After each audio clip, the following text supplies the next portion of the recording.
This is Volusia Today, a public information radio program brought to you by the County of Volusia. Good morning and welcome to Volusia Today. My name is Michael Ryan. I am your Communication Director, Volusia County's Communication Director. I am joined today by my co-host, Clayton Jackson. Good morning, Clayton. Good morning, Michael. How are things your way? Don't you guys like Clayton's radio voice? He kicks it right in. How are you, man? Are you ready for Christmas? I am more than ready for Christmas. I am going to miss the Florida weather. I'm traveling back up to Kentucky to see the family. I already told my mom to get the warm jackets out because, unfortunately, I don't have a big bubble jacket down here in Florida. That's a perk of living here. Yeah, you don't need one, do you? No. Well, typically, Clayton, we start off the show with some news segments, but because we have some special guests today, I'd like to go ahead and skip that so we can spend a little more time with them, if that's okay with you. I'll approve of that. Thank you very much. I appreciate that. We're joined today by County Manager George Recktenwald. George, thank you for being here. Oh, thank you for having me today. And Assistant County Administrator, get your title right for me, Suzanne. Deputy County Manager. Thank you, Deputy County Manager. I report to Suzanne. I should probably know that. Thank you for being here, Suzanne. Good morning. We appreciate you both taking time out of your busy schedule. This is our next to the last show for the year, so we wanted to bring you guys in and do a wrap-up of 2023 and talk a little bit about what Volusia County can look forward to in 2024. So, George, real quick, for those of us who maybe don't listen every week or don't know exactly what you do, what does the county administrator do, or county manager? Well, I get to play quarterback, basically, for the team. I'm the chief executive officer. I am appointed by the county council to carry out the policies that they set. So I'm really one of just two direct employees of the council, myself and the county attorney. So. Okay. And Suzanne?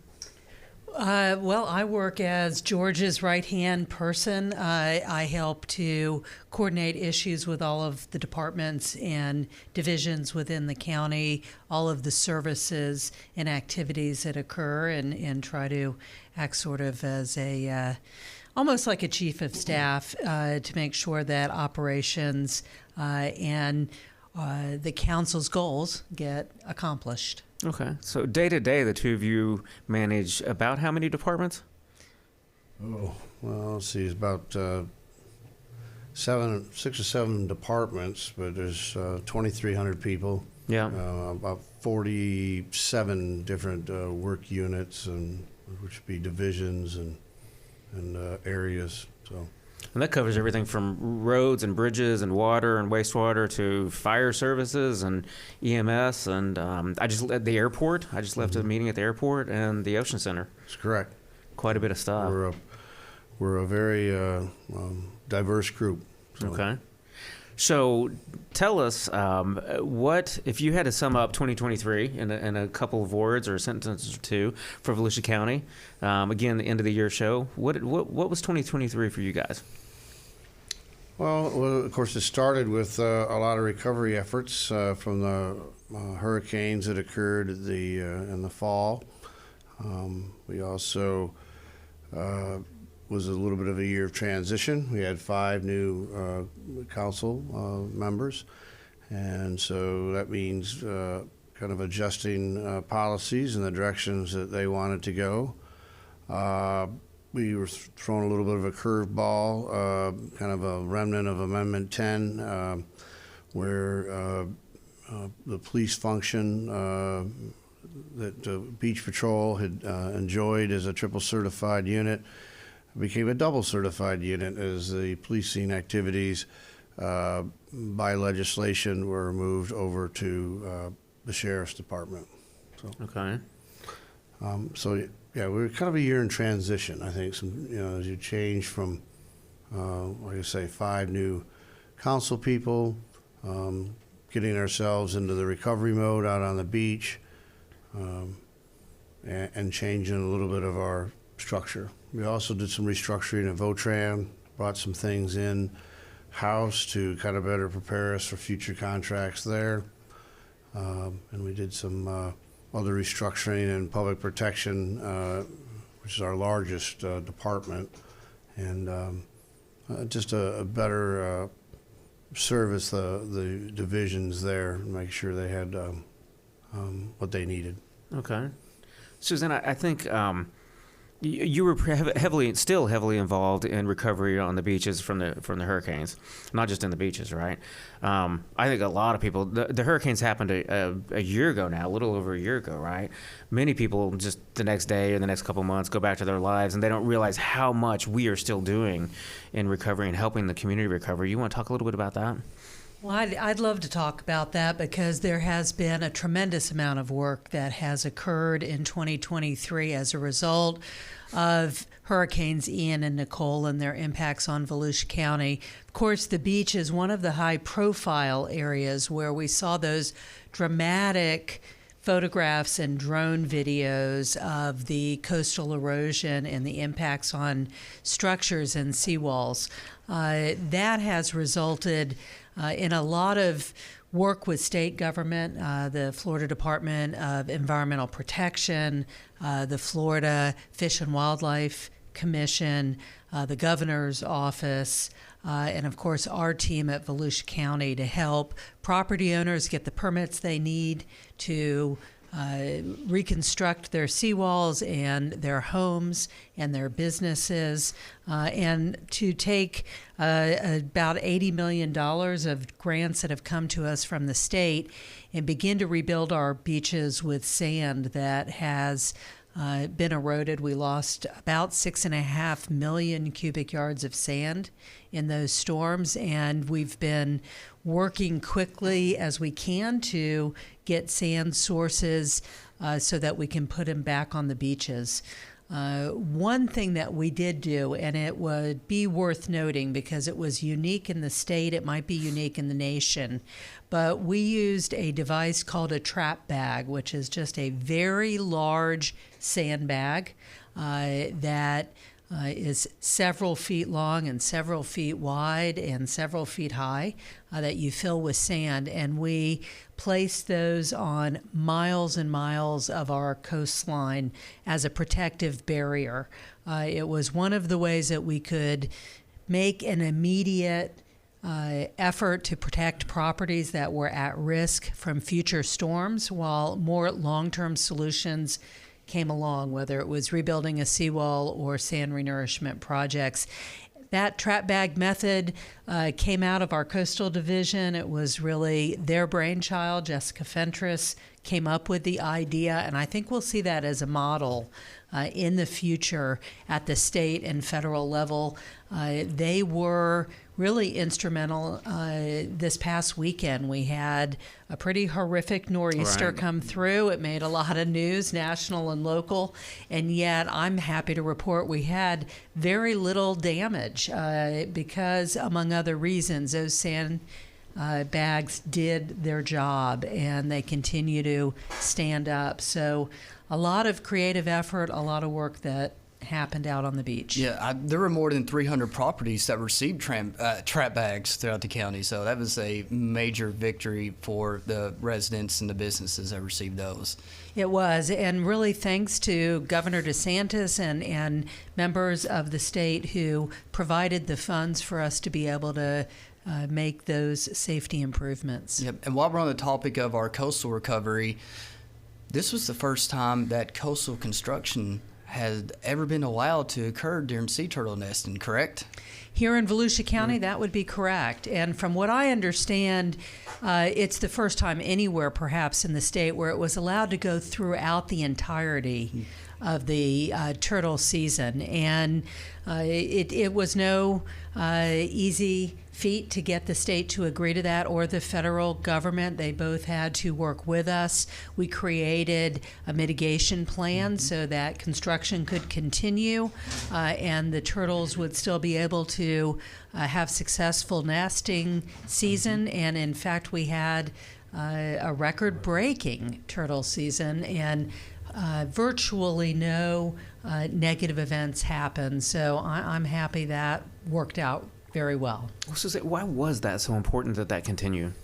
Well, the amount of destruction we had along our coastline was unprecedented. We use that phrase a lot, and it is just true. We had very old seawalls, and just the way the two storms came along the coast It was so extensive that we had the attention of the Army Corps of Engineers, we had the attention of the state agencies, and there was no way, because of supply chain issues and because of a limitation on engineers and surveyors' ability to get plans together, to do any meaningful work before May 1st of 2023. So if people were not allowed to continue to work through the summer and fall, their properties would still be left bare today. And that was what we were trying to do, is help people provide some protection against further damage. And the fast recovery of the beach is so important for so many different reasons. Not only those property owners, but also economic development, the tourism industry here, just the economy as a whole. It's a big deal that we were able to keep moving forward so fast. You had, most of the hotels had severe pool deck damage. Sure.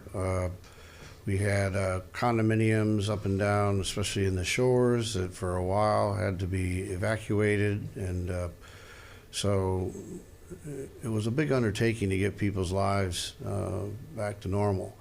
But as she said, I mean, it was on such a scale that there literally would not be enough contractors and engineers in the area, or even probably statewide, sure, that could work on that in a manner to get it done, which if we had to adhere to the turtle season, it would have just been a couple of months, and then they would have had to wait.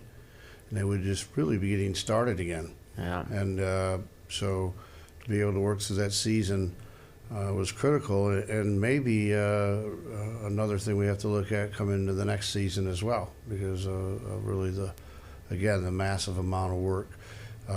For private folks too, you have to remember they had to deal with insurance companies and insurance issues as well, which is still ongoing, I think, for a lot of homeowners. Absolutely. Well, talking about that ongoing effort, we also just launched Transform 386, which is also Volusia County's recovery efforts to help the community. Can you guys talk about that a little bit? Sure.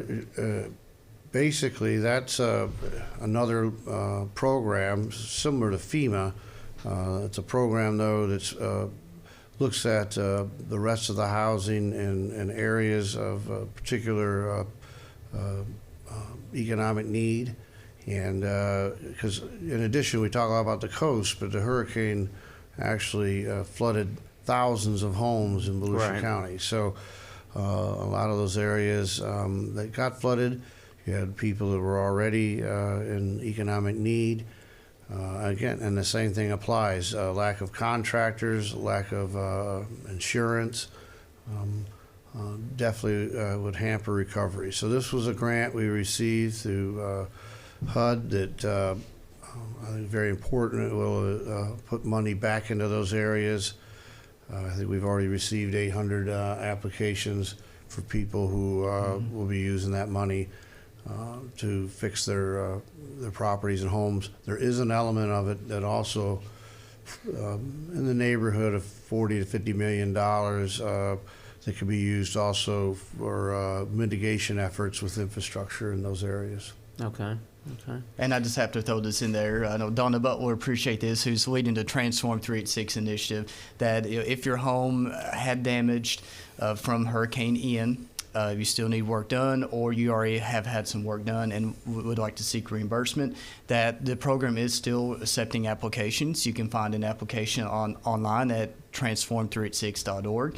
You could always call the Office of Recovery and Resiliency if you have more questions, information. But this kind of want to piggyback off what George was saying. We've already received more than 800 applications, and we still are accepting applications. Clayton completes me. You hear that? Like all those details, I would not have known any of those. Yeah, and I just want to piggyback on that and say another place anyone can go for information on that recovery program is any of our Volusia County libraries. They have the application material there, and all the librarians have been trained to assist citizens in the process. I tell you what, with that, let's take a break and we'll come back and talk about the exciting topic of governmental budgeting. Subscribe to the Volusia County YouTube channel. And hit the bell icon to know what's happening in your hometown. There are so many great places to explore. And things to learn. With over 1,000 videos available right now, the channel offers something for everyone. Let's go! Did you know we have countless features showcasing history, nature, wildlife, and recreation. Subscribe and hit the bell icon. Or that we live stream important county meetings and workshops where leaders make decisions that can impact our everyday lives. Did you subscribe yet? Or that we record our weekly radio show, Volusia Today, where we interview staff from the different divisions and departments across our great county, and they discuss the nitty-gritty of their field and expertise. Go ahead, subscribe. But that's not it. There's more. Subscribe and hit the bell icon and fully explore. Score!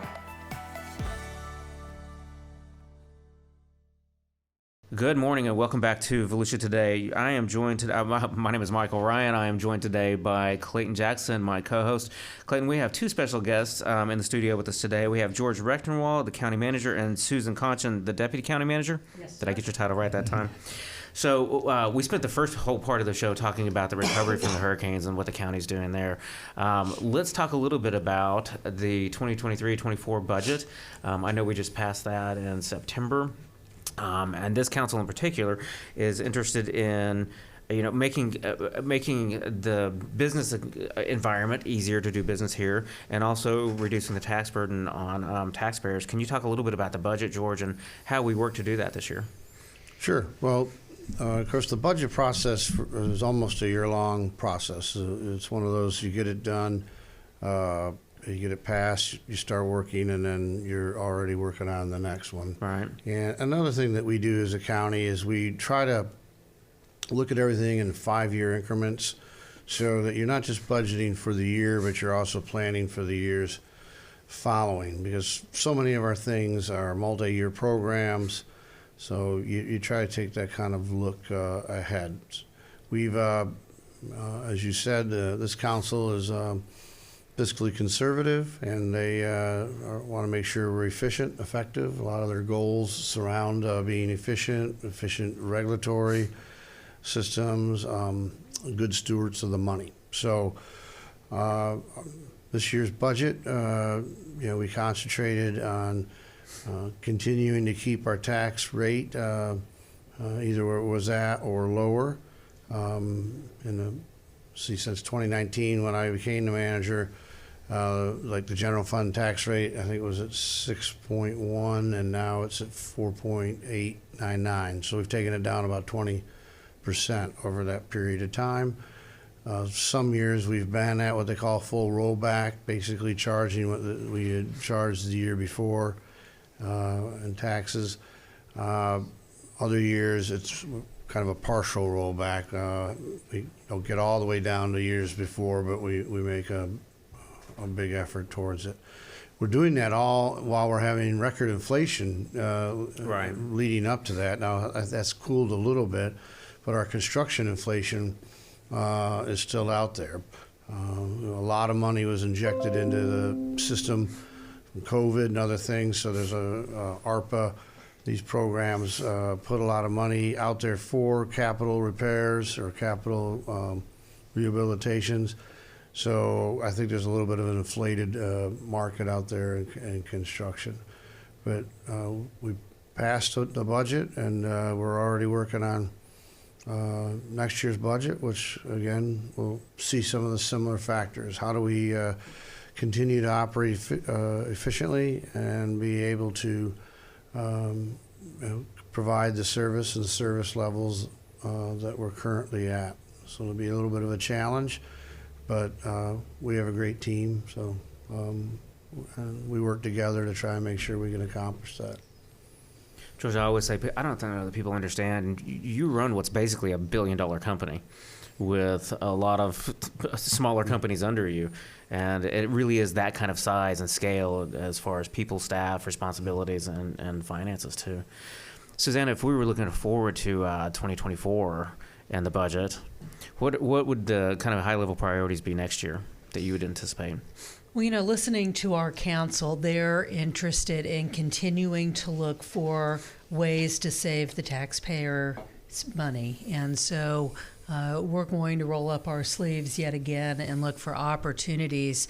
We are continuously looking for efficiencies, but we're at a point where we'll probably also be looking at wholesale efforts that we're undertaking to see where other governments or the private sector or the not-for-profit sector may be providing similar or adequate services, and are there businesses we should reshift our focus on and in a way to accomplish a reduced budget. I think that's a goal of the council. We'll be talking goals with them the first meeting in January, but that really will be just the beginning of what I think will be an ongoing discussion in the months to come.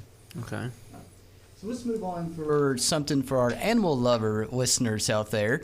For those of you who don't know, which I think everybody does, but the county actually is allowing dogs on the beach in a certain part of Ormond Beach.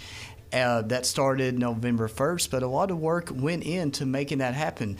Do y'all want us to kind of give our listeners a little bit of background? Maybe they didn't know what all went into it. They said, hey, November 1st, I can bring my dog to this part of the beach. But just give our listeners a little bit of detail of, kind of what went into making that happen.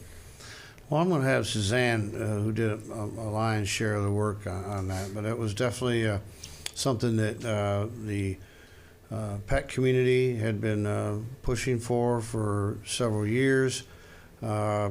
Of course, we've had dog-friendly areas on the beach at our inlet parks for many years, but I think they were looking for an area more in the center of the beach. But there were issues because of the permits and stuff that we have to abide by. And so the decision also entailed making sure we didn't run afoul with Fish and Wildlife and DEP. So I can let Suzanne kind of dive in a little bit deeper, but I think it would not have happened if we also didn't have some strong community support and volunteers and actually even donors. So. Well, that's right, George. I would agree 100%. We do have a habitat conservation plan that we manage our beach under so that we can maintain beach driving, and that ended up being a large component of where we could allow canines down on the beach. But at the end of the day, we were able to identify a nice area in the city of Ormond Beach, basically from Andy Romano Park north to Rockefeller Drive, where we have multiple off-beach parking lots for the public to use as well as beach driving. So there's great access along that stretch. And we have a whole army of volunteers organized through Daytona Dog Beach Inc., who both raised money to help offset the costs of putting in doggy bag dispensers, as well as a generous donation from the Lohman family to make sure that we can have some animal control officers out there to help educate the public about the rules that apply. So far, it's been a fantastic start, in my opinion. We've had great compliance by the community.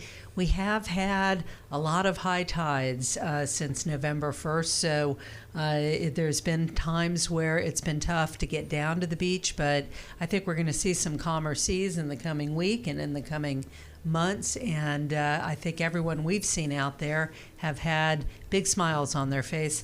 And I'll only, add that we have 2 additional dog beaches in the county at Ponce Inlet, Lighthouse Point Park, and in New Smyrna Beach at Smyrna Dunes Park. And those are very large and great places to take your pets also. I tell you what, that sounds like the perfect time. Get it, Paul? Nice Perfect time, yeah. I thought long and hard on that one. To transition to a break before we come back and wrap up the show. Make the most of your day at the beach. Download the Volusia County Beaches app today. Sign up for real-time notifications on vehicle ramp openings and closings. Find staffed lifeguard towers. Get updates on tides and beach conditions, plus off-beach parking and coastal parks info. Volusia County Beaches app is available for your smart devices at the App Store and Google Play. Welcome back to Volusia Today. My name is Michael Ryan. I'm joined by my co-host Clayton Jackson today, and we have a couple of very special guests in the studio with us. We have George Recktenwald, County, pardon me while I check the title, County Manager, and Suzanne Konchan, Deputy County Manager. Thank you both for being here. It's not even close. That's what's on my paper. Thank you both for being here today. We're going to wrap up the show. George, I know we talked a little bit off air about staff and how much you manage staff-wise and stuff. A lot of great acquisitions this year staff-wise. Do you want to talk about that, how the organization is changing? I've been asked that, maybe what some of the biggest accomplishments have been, and my biggest accomplishments, I believe, over the last couple of years has been assembling, I think, one of the finest teams of professionals in local government in the state of Florida, maybe in the nation. So I'm very proud of the people we have added. This year we continued that. We added new folks. Joe DeMore out there at Corrections takes on, that's a big operation, very important. Clint Meacham, of course, started as our new emergency management director under Jim Judge. We brought him in from out west, getting him, hopefully he never gets to use his skills, but we're very happy to have him. Of course, probably the reason you don't know some of the titles and all that is because we brought you on this year, which I think is a big accomplishment, and very proud to have you, and I know with a great background yourself. And also, we just recently brought on Lynn Flanders, got her out of Atlanta, run the Ocean Center. Very excited about that. She's going to bring already having an impact and bringing a lot of energy.